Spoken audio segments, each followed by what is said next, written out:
আলহামদুলিল্লাহি ওয়াহদা আসসালাতু ওয়াসসালামু আলা মান লা নাবিয়্যা বা'দা আউযু বিল্লাহি মিনাশ শাইতানির রাজীম বিসমিল্লাহির রহমানির রহিম লাকাদ কানা লাকুম ফি রাসূলিল্লাহি উসওয়াতুল হাসানাহ রাব্বি ইশরাহ লি সাদরি ওয়া ইয়াসসির লি আমরি ওয়াহলুল উকদাতাম মিন লিসানি ইয়াফকাহু কাওলি রাব্বি জিদনি ইলমা।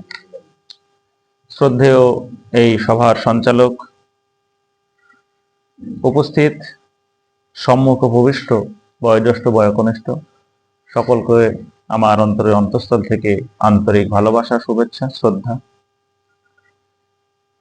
দেখুন, আমার শ্রদ্ধেয় ভাই সুন্দর আলোচনা করলেন এবং আমি যে বিষয়টা নিয়ে আলোচনা করব উনিও সেই বিষয়টা টাচ দিয়েছেন, আলহামদুলিল্লাহ।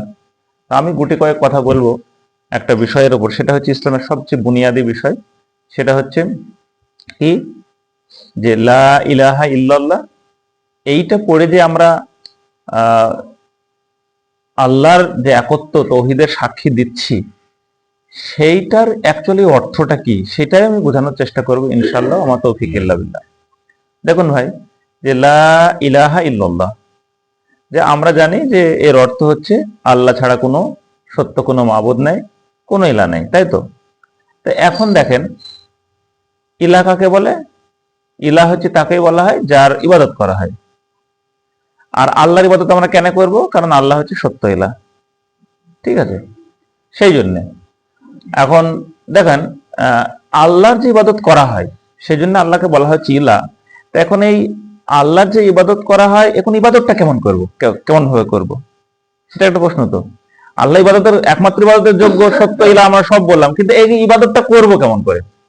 সেই জন্য এই যে তৌহিদের সঙ্গে, এই কালেমাতু তৌহিদের সঙ্গে আরেকটা সাক্ষ্য, অর্থাৎ তৌহিদের সাক্ষ্যর সঙ্গে আরেকটা সাক্ষ্য জুড়ে দিয়েছে আল্লাহ, যে ওয়াশহাদু আন্না মুহাম্মাদান আবদুহু ওয়া রাসূলুহু। এবং আরো সাক্ষী দিচ্ছে কি, আল্লাহ মুহাম্মদ সাল্লাল্লাহু আলাইহি ওয়াসাল্লাম হচ্ছে আল্লাহ রসুল, বান্দাও রসুল, তাই না? দেখেন, তাহলে কি টোটাল দুটো সাক্ষী হলো। একটা হচ্ছে আল্লাহর একত্বের সাক্ষী, তৌহিদের সাক্ষী, আর শাহাদু আল্লাহ ইলাহা ইল্লাল্লাহ, এই একটা সাক্ষী যে আল্লাহ ছাড়া কোনো সত্য ইলা নাই, তিনি একমাত্র ইবাদতের যোগ্য। ইলা মানে ইবাদত, যার ইবাদত করা হয়। এখন সেই ইবাদতটা কেমন করে করব? তাহলে সেটা শুধুমাত্র মুহাম্মদ সাল্লাল্লাহু আলাইহি ওয়াসাল্লাম যে রাস্তায় মানে যেভাবে দেখিয়ে দিয়ে গেছেন, বাস্তবায়ন করে গেছেন, সেইভাবে আমাদের করতে হবে। তাহলে সেই মুহাম্মদ সাল্লাল্লাহু আলাইহি ওয়াসাল্লামের যে দেখানো পথ, সেই রিসালাত, সেটার সাক্ষী ওয়াশহাদু আন্না মুহাম্মাদান আবদুহু ওয়া রাসূলুহু। কি বুঝাইতে পারলাম আমি? তার মানে এখন এই মুহাম্মদ সাল্লাল্লাহু আলাইহি ওয়াসাল্লাম হচ্ছে আল্লাহর যে প্রেরিত, বলা হচ্ছে বান্দা ও রসুল, তাই না? দেখেন, এখানে একটা বিষয় বলি, বান্দা হচ্ছে কাদেরকে বলা হয়? আল্লাহর যারা গোলামি করে তারা সবাই হচ্ছে আল্লাহর বান্দা, ঠিক আছে? আল্লাহর সবাই হচ্ছে আব্দুল্লাহ, আল্লাহর বান্দা। এখন দেখেন, এই আমরা বলছি না যে আব্দুহু রাসূলু, এই আব্দ শব্দটার অর্থ জানেন তো? দাসত্ব বা গোলামি। এখন ইবাদতের যদি আপনি যে মূল শব্দটা দেখেন, তাহলে সেটা কি? সেটাও হচ্ছে কিন্তু এই মূল শব্দ কিন্তু এই ইবাদা বা আব থেকেই কিন্তু এসছে। তো এই তার মানে কি, যার ইবাদত করা হয়, যার গোলামি করা হয়। তাহলে মুহাম্মদ সাল্লাল্লাহু আলাইহি ওয়াসাল্লাম আল্লাহর বান্দা অর্থাৎ গোলাম, আবার রসুল। রসুল কেন বলা হচ্ছে? কারণ দেখেন, সকল রসুলই কিন্তু নবী, সব নবী কিন্তু রসুল নয়। বুঝা গেল জিনিসটা? দেখেন, আল্লাহ রসুল সাল্লাল্লাহু আলাইহি ওয়াসাল্লাম নবুয়ত প্রাপ্ত হয়েছে সূরা আলার 1 থেকে 5 নম্বর যখন আয়াত নাজিল হলো, ইকরা বিসমি রাব্বিকাল্লাযী খালাকাল ইনসানা মিন আলাক, এই যে আয়াত নাজিল হচ্ছে, এর মাধ্যমে নবুয়ত পেয়েছে। আর রসুল হয়েছেন সূরা মুদাসসিরের মাধ্যমে। কেন? কারণ রসুল হচ্ছে তাকে বলা হয় যিনাকে আল্লাহর যে দিন যখন প্রচারের আদেশ পায়, কোনো কিছু হক বাতিল, ন্যায় অন্যায়, আল্লাহর ইবাদত করতে হবে, আল্লাহ একমাত্র ইলা, এই যখন দিনের যখন ব্যাপক যে প্রচার প্রসার যখন করার জন্য যখন আদেশ পায়, তখন কিন্তু সে কি পেল? সিরাতাল মুস্তাকিমের রাস্তা পেল। তার মানে সিরাতের কে প্রচার প্রসারে যখন রাস্তা পায়, আর তখনই তাকে মূলত রসুল বলা হয়। তার রসুল কিন্তু দেখেন, ইকরা বিসমি রাব্বিকাল্লাযী খালাক, খালাকাল ইনসানা মিন আলাক, আল্লাহ রসুলকে বলছে আপনি পড়েন। কার কি পড়তে বলছে? তোমার যে তোমাকে সৃষ্টি করছে তার নামে পড়তে বলছে। এখানে আল্লাহ রসুলকে নির্দেশ দিচ্ছে না যে তুমি এটা প্রচার করো, এটা কিন্তু নির্দেশ দিনই। মুদাসসিরের প্রথমে কিন্তু আল্লাহ রসুলকে বলছে হে বস্ত্রাবৃত, তুমি ওঠো এবং তোমার রবের যে প্রতিপালক তার কি প্রচার প্রসার করো, তার রবের দাওয়াত দিতে বলছে। তিনি একমাত্র ইলাহ, সেই রবের দাওয়াত দিতে বলছে। দেখুন মুদাসসিরের আয়াত 1 থেকে 6 নম্বর আয়াতগুলো পড়বেন এগুলা। তার মানে রিসালাতের অর্থাৎ নবী কি, তার মানে কি একটা হচ্ছে নবী, আবার কি রসুল হলেন কি মুদাসসিরের মাধ্যমে। এখন দেখেন, এই যে আল্লাহর ইবাদত করব আমরা, এই ইবাদতটা কার রসুলের যে দেখানো পথ সেভাবে করতে হবে। রসুলের কোন দেখানো পথ কোনটা? আমরা তো বলছি যে সাক্ষ্য দিলাম যে রসুলের যে দেখানো পথ সিরাতাল মুস্তাকিমের রাস্তা, সেটাই তো বলছি। এবং আমরা এটাও বলছি যে রসুল হচ্ছে আমাদের জন্য সর্বোত্তম রোল মডেল। লাকাদ কানা লাকুম ফি রাসূলিল্লাহি উসওয়াতুন হাসানাহ। তাহলে তোমাদের জন্য রসুলের মধ্যে আছে সর্বোত্তম আদর্শ। তাহলে সব থেকে উত্তম আদর্শ হচ্ছে রসুলের উপরে, এর উপরে উত্তম নেই। তাহলে আমরা রসুলকে বাদ দিয়ে অন্য কোথায় খুঁজতে যাই? বোকামি না আমাদের খোঁজা, একদমই বোকামি। মাউন্ট এভারেস্ট সবচেয়ে উঁচু পর্বত শৃঙ্গ, এখন এর থেকেও যদি উঁচু খুঁজতে যাই, বোকামি। তা আমাদের আর কিছু বোকামি। এই জন্যে আমরা রসুলের যে সিরাত সেটা ছেড়ে দিই, রসুলের রাস্তা ছেড়ে দিই। আমরা সাক্ষী কিন্তু দিয়েছি, কিন্তু সেই সাক্ষী দেওয়া হচ্ছে আমাদের মুখে, অন্তরের সঙ্গে মুখের কোনো মিল নেই। মানে অন্তরের মুখের আর যে আমলের যে মিল থাকতে হবে, এটাই তো ইমান। ইমান কাকে বলে? তাসদিক বিল কলব, অন্তরে তাসদিক করা, দৃঢ়তার সঙ্গে বিশ্বাস করা। ইকরারে বিল লিসান, মুখে বলা, দৃঢ়তার সঙ্গে মুখে বলা, সাক্ষ্য দেওয়া। আর আমল বিল জাওয়ারে, এবং আমলে তাবদীল করা। যখন আমি দেখেন একটা বিয়ে হচ্ছে, কবুল যখন করছে, তখন কবুল করলো মানে কি, সেই হাজবেন্ড তার স্ত্রীকে যখন কবুল করলো, তার স্ত্রীর যাবতীয় ভরণ পোষণের দায়িত্ব তার উপর পড়ে গেল, তাই না? এখন যদি বলি যে আরে আমি তো শুধু কবুল বলেছি, তোমার তো চুরি শাড়ির দায়িত্ব, ভাত তেলের বা চিকিৎসার দায়িত্ব তো আমার নেই, হবে কি? বিয়ে টিকবে না। অনুরূপ ভাবে যখন কবুল বলেছে মানে সবকিছু তার উপরে বর্তাবে। একই রকম ভাবে যখন আমি শাহাদাত কবুল করলাম, আশহাদু আল্লা ইলাহা ইল্লাল্লাহ আশহাদু আন্না মুহাম্মাদান আবদুহু ওয়া রাসূলুহু, তখন কি ইসলামের সবকিছু কিন্তু আমার উপরে বর্তাবে। অর্থাৎ রসুলের যে দেখানো পথ, সর্বোত্তম যে রাস্তা, সিরাতুল মুস্তাকিমের যে রাস্তা, সেটা সবকিছু আমাদের উপর কি হবে? বর্তাবে। সেগুলো আমাদের আমলে করতে হবে, বাস্তবায়ন করতে হবে। এখন দেখেন, এই যে ইবাদতের কথা বললাম, এই ইবাদত এই যে আল্লাহ একমাত্র ইলাহ মানে যার ইবাদত করা হয়, ইবাদত কিভাবে করা হয়? অন্তরে বিশ্বাসের মাধ্যমে করা হয়, মুখে বলার মাধ্যমে করা। কোরআন তেলাওয়াত বলছি, দোয়া করছি, মুখে বলছি না, ইবাদত না?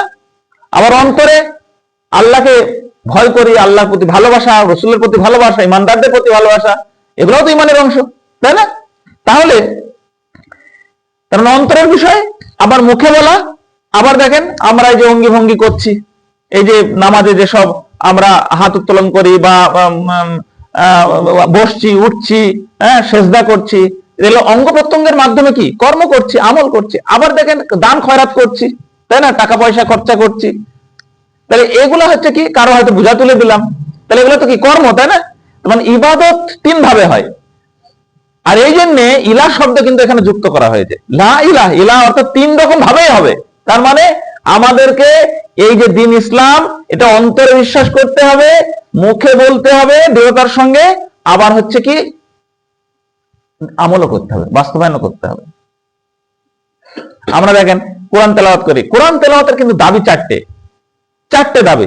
একটা হচ্ছে সহি শুদ্ধ ভাবে ঠিকঠাক ভাবে তেলাওয়াত করা, 2 নম্বর হচ্ছে সেটা উপলব্ধি করা, অনুধাবন করা, 3 নম্বর হচ্ছে নিজে আমল করা, 4 নম্বর সেটা স্প্রেড করা, ছড়ানো, প্রচার করা। একই রকম ভাবে দিনের ক্ষেত্রে দিন আপনি বুঝবেন, আরে কোরআন বোঝা, দিন কোরআন বোঝা মানে কি? দিন বোঝা।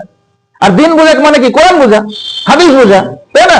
তাহলে এইটা যখন আপনি বুঝবেন, ভালো করে পড়বেন, সেটা স্টাডি করবেন, তারপর অন্তরে বুঝবেন ভালো করে, নিজে আমল করবেন, অন্যকে প্রচার প্রসার করতে হবে। তাহলে দেখেন, তবেই কিন্তু আপনার প্রকৃতপক্ষে আপনি ইমানদার হতে পারবেন। কারণ এর মধ্যে তিনটা বিষয় আছে, অন্তরের বিষয় আছে, মুখে বলার বিষয় আছে, আমলের বিষয় আছে, তাই না? সেই জন্য কালেমাতুল শাহাদাত এইটা কিন্তু খুব গুরুত্বপূর্ণ একটা বিষয়, এবং এইটার মাধ্যমে কিন্তু আমরা ইসলামে প্রবেশ করি, তাই না? কেউ একজন বিধর্মী যদি ইসলাম কবুল করে, শাহাদাতের সাক্ষী দেয় না? তাহলে এইটা কিন্তু খুবই গুরুত্বপূর্ণ। এইটা যদি আমরা না, এই ইমানের এই বিষয়টা যদি আমরা না জানি, আমরা যতই আমল করি কিন্তু আমাদের কোনো কাজ হবে না। কেন? কারণটা হচ্ছে আমাদের যদি এই বিশ্বাসের মধ্যে কোনো ত্রুটি থাকে, এটাকেই বলা হচ্ছে আকীদা। বিশ্বাসের মধ্যে এই আকীদা শব্দটাও আকদ থেকে এসছে, যার অর্থ হচ্ছে গেট লাগা বা জোড়া লাগা। আপনি ভুল বিশ্বাস রাখলে ভুল জায়গায় জোড়া লেগে যাবে, ভুল জায়গায় গেট লেগে যাবে। সঠিক বিশ্বাস থাকলে সঠিক জায়গায় জুড়ে যাবেন আপনি। অর্থাৎ আল্লাহ সম্পর্কে, রসুল সম্পর্কে, দ্বীন ইসলাম সম্পর্কে আপনার সঠিক বিশ্বাস থাকলে, তাহলে সঠিক রসুলের যে সঠিক যে রিসালাত, সেটার সঙ্গে আপনি জুড়ে যাবেন, আল্লাহর সম্পর্কে সঠিক ভাবে আপনি জুড়ে যাবেন। সেই জন্য এই আল্লাহ সম্পর্কে, রসুল সম্পর্কে, দ্বীন ইসলাম সম্পর্কে সঠিক যদি আপনার ধারণা না থাকে, তাহলে কিন্তু খুব মুশকিল, সঠিক বিশ্বাস না থাকলে। এই জন্য ইমানের খুব গুরুত্বপূর্ণ বিষয়। এই জন্য কোরআন বহু জায়গা আছে ইল্লাল্লাযিনা আমানু ওয়া আমিলুস সালিহাত, যে যারা ঈমান এনেছে, এবং ওই যে সূরা আসরের মধ্যে যেমন আছে, সূরা আপনার 3 মধ্যে আছে, এরকম সূরা বাইনার মধ্যে আছে, এরকম বহু জায়গায় আছে। আপনার সূরা বুরুজের মধ্যে আছে, অনেক জায়গায় আছে। বারবার আল্লাহ বলছে যারা ঈমান এনেছে এবং আমল করেছে, তেমন ঈমানটা আগে। এবং কোরআনে আল্লাহ বহু জায়গায় বলছে আমি অন্তর দেখি, অন্তর। মানে এই অন্তরে, কারণ এইটা আমি একটা জাস্ট উদাহরণ দিয়ে আপনাদের বুঝাবো। এই অন্তরে যে আল্লাহ সম্পর্কে সঠিক বা দ্বীন ইসলাম সম্পর্কে সঠিক ধারণা না থাকলে কি সমস্যা হবে আপনাকে বলি। আপনাকে দিলে উদাহরণ দিলে বুঝতে পারবেন। ধরেন আপনি খুব অসুস্থ, এবার আমি কিন্তু ডেইলি ফলমূল নিয়ে দেখতে যাই, বা আমি নিয়মিত আপনাকে দেখতে যাই, মাঝে মাঝে ফলমূলও নিয়ে যাই। আপনার ভালো লাগবে কি ভালো লাগবে না? ভালো লাগবে। আপনার বাড়ির লোক ভালো, লোকটা খুব ভালো জায়গা, আমার বাপের দেখভাল করে, আমার ভাইয়ের দেখভাল করে। আপনার স্ত্রী খুশি হবে যে আমার স্বামীর লোকটা খোঁজ খবর নেই। কিন্তু যদি আমার এই বিশ্বাস থাকে, অন্তরে এই নিয়ত থাকে যে কি করে ওই লোকটা জমিটা আমি হাতিয়ে নেবো, সেই জন্য আমি পটানোর জন্য আমি এইসব ফলমূল নিয়ে যাচ্ছি, এই যদি আমার অন্তরে নিয়ত থাকে, এইবার ধরেন এই নিয়তটা যদি আপনি জেনে যান, আপনার ছেলে জেনে যায়, বউ জেনে যায়, তাহলে আমার এই ফল নিয়ে যাওয়াটা কি পছন্দ করবেন? আপনারা করবেন না, তাই না? একই রকম ভাবে তাহলে আমার কাজটা ভালো, কিন্তু আপনি পছন্দ করছেন না। একই রকম ভাবে আল্লাহ সম্পর্কে যদি ভুল ধারণা আপনার তৈরি হয়, ভুল নিয়ত থাকে, আপনার এই আমলও ঠিক এইরকম ভাবে আল্লাহ পছন্দ করবেন না। কি বুঝাতে পারলাম জিনিসটা? সেই জন্য আকীদা কিন্তু সাফ হওয়া খুব জরুরি। আর আমরা প্রতিনিয়ত প্রত্যেক নামাজে আমরা বলছি ইহদিনাস সিরাতাল মুস্তাকিম। এই যে সিরাতাল মুস্তাকিমের রাস্তা দেখাইতে বলছি, আমরা আল্লাহর কাছে আরজি করছি যে আল্লাহ, হে আল্লাহ, আমাকে সোজা রাস্তা দেখাও, সিরাতাল মুস্তাকিমের রাস্তা দেখাও। কেন? কারণ সিরাতাল মুস্তাকিমের রাস্তা সোজা কোথায় গেছে? জান্নাত গেছে। তো এই যে সিরাতাল মুস্তাকিমের রাস্তা কোনটা, এইটার ক্লারিফিকেশন ব্যাখ্যা করতে গিয়ে, এইটা জানাতে গিয়ে আল্লাহ গোটা কোরআন নাযিল করে দিয়েছে। গোটা কোরআনের রাস্তাই তো সিরাতাল মুস্তাকিমের রাস্তা, আর কোরআনের ব্যাখ্যাই তো হাদিস। আর রসুলকে বলছে, হে রসুল, তোমার উপরে কোরআন নাযিল করেছি, এবং তোমাকে যাতে করে মানুষকে বোঝানোর জন্য তুমি জিকির নাযিল করেছি। তাহলে কি কোরআন নাযিল হয়েছে কার কাছে? কার উপরে? আল্লাহর উপরে, আল্লাহ রসুলের উপরে। আবার কি সেইটা ব্যাখ্যা করার জন্য কে ব্যাখ্যা করেছে? আল্লাহ রসুলই করেছেন। একই মুখ দিয়ে দুটো বার, তাই না, বার হচ্ছে। তাহলে এটা হাদিস আর কোরআনের মধ্যে কন্ট্রাডিকশন বা থাকবে না। সেই জন্য কোরআনে যেটা পাবেন মেনে নিতে হবে, সেই হাদিসে যেটা পাবেন সেটাও মেনে নিতে হবে। কখনোই কন্ট্রাডিকশন হবে না। কেন? একই ব্যক্তির উপরে মুখ দিয়ে নাযিল হয়েছে, একই ব্যক্তি দুটো পরস্পর বিরোধী কথা বলবেন না। কেন? তিনি সত্য রসুল। সেই জন্য দ্বীন ইসলামকে বুঝতে গেলে সব থেকে বুনিয়াদী বিষয়গুলো আমাদের আগে জানতে হবে, বুঝতে হবে। তা না হলে, কারণ এটা একটা অনেকগুলো স্টেপ আছে, কতগুলো বিষয় আছে। যেমন ধরেন কিছু বিষয় আছে যেগুলোর সঙ্গে আপনি যদি ধরেন একাধে দুটো তিনটে মত চলে আসলো, ধরে নেন দুটো মত চলে আসলো, ধরে নেন কোন একটা বিষয় বোঝার ক্ষেত্রে, বুঝতে গিয়ে তো সেক্ষেত্রে যদি আপনার মনে হয় এটা সঠিক, আপনার আরেকজনের মনে হলো এটা সঠিক, ওইটা যদি আপনি আমলও না করেন, হ্যাঁ, অস্বীকার করলে সমস্যা আছে, কিন্তু আপনি যদি আমলও না করেন, বা আমল হয়তো আপনি যেটা পছন্দ হচ্ছে সেটা করছেন, সেটা পছন্দ হয়েছে সেটা করছেন, তার জন্য আপনি নেকি পাবেন ঠিকই, কিন্তু আপনার ইমানের কোনো ক্ষতি হবে না। কেন? কারণ ইমানের বুনিয়াদী বিষয় ওইগুলো হচ্ছে একটা অপশনাল বিষয়। এটা ইসলামের এটা একটা সৌন্দর্য যে গবেষণার সুযোগ রয়েছে। এই জন্য সব যদি একদম পরিষ্কার ভাবে ক্লিয়ার হয়ে গেছে, সব সমস্ত ক্লিয়ার, তাহলে তার কোনো গবেষণার সুযোগই নেই। সব তো স্পষ্ট হয়ে গেছে, ক্লিয়ার হয়ে গেছে।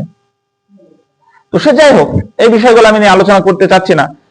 যেটা আমি বোঝাতে চাচ্ছি, যেগুলা ইমানের সঙ্গে যুগ সরাসরি সম্পৃক্ত, আপনি যদি কোনো বিষয়, সুন্নতি বিষয় যদি আপনি মনে হচ্ছে যে এটা আমি আমল করতে পারছি না বা মজবুরিতে করতে পারছি না, তার জন্য আপনি আপনার ইমান চলে গেছে এমনটা নয়, তবে অস্বীকার করলে কিন্তু সমস্যা। এই বিষয়গুলো কিন্তু আমাদেরকে বুঝতে হবে। ওই কিছু বিষয় নিয়ে আমি ইখতিলাফ করে মারামারি করলাম, তাহলে ইসলামে একটা ফরজ নষ্ট হয়ে গেল। কেন? ঐক্য বজায় রাখা ফরজ। সেই জন্য আমি যেটা বোঝাতে যাচ্ছি, যে সবার আগে বুনিয়াদী বিষয়গুলো আমাদেরকে বুঝতে হবে।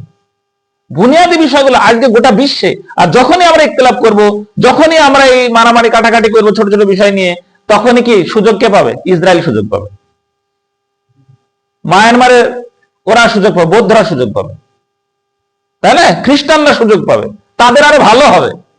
সেই জন্য আমাদের কি সর্বদা আকীদাগত বিষয়ে, আমাদের মানহাজগত বিষয়ে, এইগুলো বিষয়ে কোনো কম্প্রোমাইজ নাই, কোনো কম্প্রোমাইজ নাই।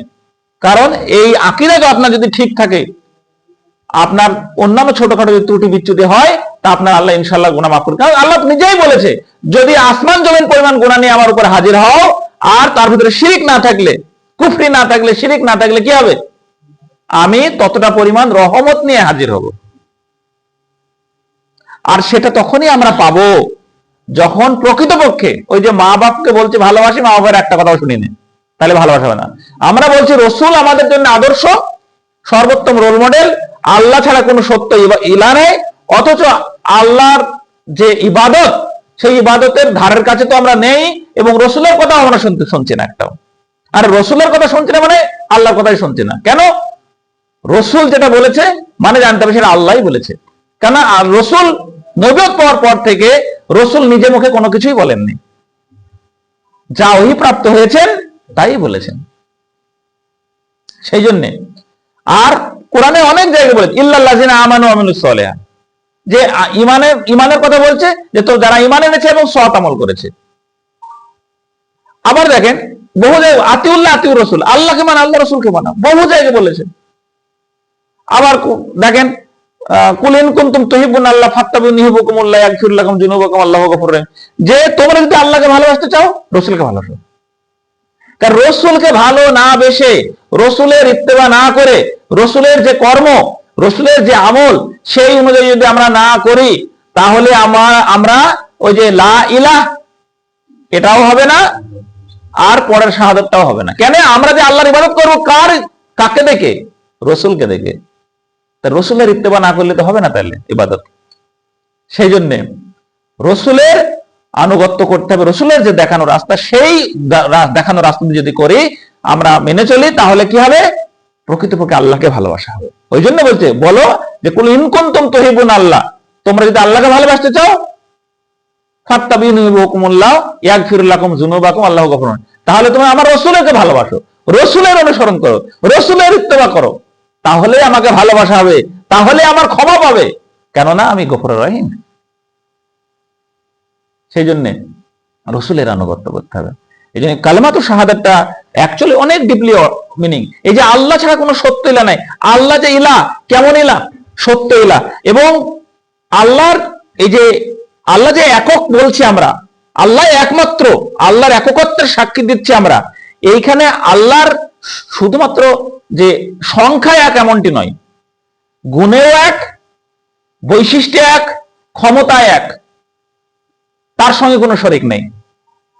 গুণে, বৈশিষ্ট্য, কাজে, সত্তাগত দিক থেকে আল্লাহর হাত আছে, কিন্তু তার হাত দেখেন, আমাদেরও হাত আছে, ঈদেরও হাত আছে, ধরেন বানরেরও হাত আছে, কিন্তু দেখেন আমাদের সঙ্গে বানরের হাতের মিল আছে, পিঁপড়িরও আছে, আছে না? কিন্তু হাতে মিল আছে? নেই। তাহলে দেখেন একটা জীবের সঙ্গে আর একটা জীবের মিল নাই, সৃষ্টি করলে দেখেন একজনের হাতের সঙ্গে আর একটা হাতের মিল নাই, তার আল্লাহর সঙ্গে কি করে থাকবে? সেই জন্য ওয়ালাম ইয়াকুল্লাহু কুফুয়ান আহাদ, আল্লাহর মতো কোনো কিছুই নাই। তার চোখের কথা বলা হয়েছে, হাতের কথা বলা হয়েছে, সে তার হাত কার মতো? আল্লাহর মতো। অর্থাৎ সেই দিক থেকে তিনি একক, তার এটা সত্যগত। তার যে গুণের দিক থেকেও তিনি একক। তিনি সৃষ্টিকর্তা, তিনিই একমাত্র সৃষ্টিকর্তা, বাকি কেউ সৃষ্টি করতে পারে না। বাকিরা তৈরি করতে পারে, আল্লাহর দেওয়া সৃষ্টি জিনিস থেকে একটা লোহা থেকে সাইকেল তৈরি করতে পারে, একটা ধাতু থেকে আংটি তৈরি করে, সেটা রূপান্তর হলো, এক রূপ থেকে আরেক রূপ হলো, সৃষ্টি হলো না। আল্লাহ একমাত্র কি শিফাদানকারী। আমরা যদি মনে করি যে আল্লাহ শিফাদানকারীর বাদ দিয়ে আমরা যদি মনে করি ডাক্তার শিফার দেয় অথবা রোগ নিরাময় করে, মাদুলিতে রোগ ভালো হয়, তাহলে কিন্তু সমস্যা আছে। কেন? একমাত্র আল্লাহ রোগ ভালো করতে পারে, আল্লাহ রোগ ভালো নিরাময় করতে পারে। এখন আমি যদি মনে করি কোনো পাথরে রোগ নিরাময় করবে, গা জ্বলে আমার, এটা দিয়ে আমার ঠিক হয়ে যাইছি, আমার এই পাথরের রোগ ভালো করবে, আমার এই মাদুলি রোগ ভালো করবে, তাহলে আপনার কেন? যেটা আল্লাহর যে গুণ ক্ষমতা রয়েছে, সেই গুণ ক্ষমতা যদি কোনো ব্যক্তি, কোনো গাছ, কোনো প্রকৃতির কোনো জিনিস বা কোনো বস্তুর ভিতরে আছে বলে যদি মনে করেন, এক জাররা পরিমাণ, এক ক্ষুদ্র ক্ষুদ্র একটা বালিকোনার পর্যন্ত পরিমাণও যদি মনে করেন যে ওই ক্ষমতাটা ওই জিনিসের মধ্যে আছে, তাহলে সেটাই শিরক হয়ে যাবে। কেন? আল্লাহর ওই ক্ষমতা ওদের অংশ হয়ে গেল, এটাই তো শিরক। তাহলে গুণে, বৈশিষ্ট্য, ক্ষমতায়, সিফাতে, সবকিছুর ক্ষেত্রে তিনি একক। আর সেইভাবে আল্লাহর ইবাদত করতে হবে, এবং সেটাই শিখিয়েছেন কি? রাসূল সাল্লাল্লাহু আলাইহি ওয়াসাল্লাম। এই জন্য দুটো সাক্ষী, একটা হচ্ছে আল্লাহর একত্বের সাক্ষী, আর মুহাম্মদ সাল্লাল্লাহু আলাইহি ওয়াসাল্লামের যে দেখানো পথ, তার যে রিসালাতের সাক্ষী। আর এই দুটো সাক্ষী যদি মধ্যে একটা যদি গড়বড় হয়, তাহলে সমস্যা। প্রথম সাক্ষীর সঙ্গে বেয়াদবি করলে শিরক হবে, দ্বিতীয় সাক্ষীর সঙ্গে বেয়াদবি করলে বিদআত হবে। কেন? রাসূলের যে পথ, সেই পথের বাইরে যদি আপনি এক্সট্রা বাড়ান বা কমান, ছোট করেন, বড় করেন, কম করেন, তাহলে সেটা বিদআত হবে। আর এখানে আল্লাহর যে একত্রের সঙ্গে যে শেয়ার করেন, কম্পেয়ার করেন, তুলনা করেন, সাদৃশ্য করেন, তাহলে শিরক হবে। আপনার তাওহীদ, আপনার সব চলে যাবে। সেই জন্য এটা খুব জিনিসটা ভাইটাল বিষয় এবং বোঝার বিষয়। যাই হোক, আল্লাহ যেন আমাদের সকলকে এই তাওহীদ সম্পর্কে, আকীদা সম্পর্কে জানার, বুঝার এবং সেই অনুযায়ী আমল করার তৌফিক দান করে। সকল বলুন আল্লাহুম্মা আমিন। আল্লাহ যেন আমাদের মধ্যে যারা আছে তাদের উপরে, তাদের এবং পরিবারের উপর রহমত ও বরকত নাজিল করে, আল্লাহুম্মা আমিন। এবং আমাদের যারা আপনজন আছে, আল্লাহ যাদেরকে হিদায়াত দেয়নি, তাদেরকে যেন আল্লাহ হিদায়াত নসিব করে, আল্লাহুম্মা আমিন। আসসালামু আলাইকুম ওয়া রাহমাতুল্লাহি ওয়া বারাকাতুহু।